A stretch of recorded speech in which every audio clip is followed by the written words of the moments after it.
जंग जो है वो ऑलरेडी एक्सपेंड हो चुकी हुई है और आज 22वां दिन जो है वो गजा के ऊपर इसराइली सफाकियत का है 7 अक्टूबर के बाद से। इसी तरह शुमाल फ़लस्तीन में, कि जिसको हम जनूबी लेबनान कहते हैं, जनूबी लेबनान की फ़लस्तीन बाउंड्रीज के ऊपर आज 22वां दिन वहां पर भी है।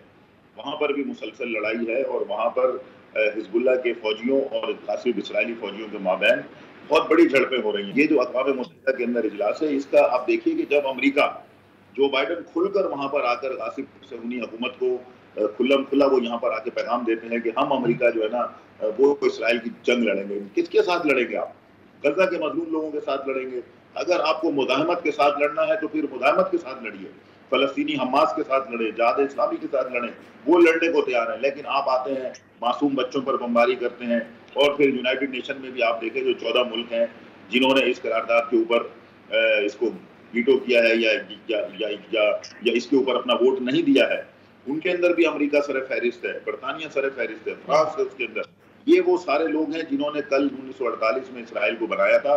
आज उसको बचाने के लिए ये उसकी पुष्ट पर है। मैं भी उन 120 मुल्कों से गुजारिश करता हूं कि जिन्होंने करारदाद के हक में वोट दिया है, ये बहुत अच्छा काम है। लेकिन इस वक्त इन करारदादों से आगे बढ़ जाएं। अब क्या हम समझते हैं कि अक़वाम मुत्तहिदा दुनिया में अमन कायम कर सकती है? क्या 1945 से लेकर आज तक क्या यूनाइटेड नेशन ने कहीं पर अमन कायम करके दिखाया है?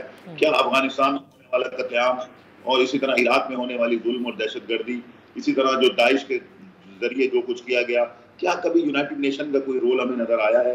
या ऐसा लगता है कि जो पहले जो यूनाइटेड नेशन की तकरीबन 70-75 जो करारदादें फलस्तीन के बारे में मौजूद हैं, क्या उन पर कभी किसी ने इसको इम्प्लीमेंट करने की कोशिश की है?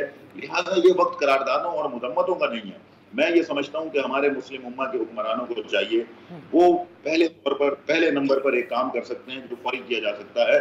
जो ममालिक इसराइल को तेल की सप्लाई करते हैं, गैस की सप्लाई करते हैं, उसको बंद कर दें, उसको रोक दें।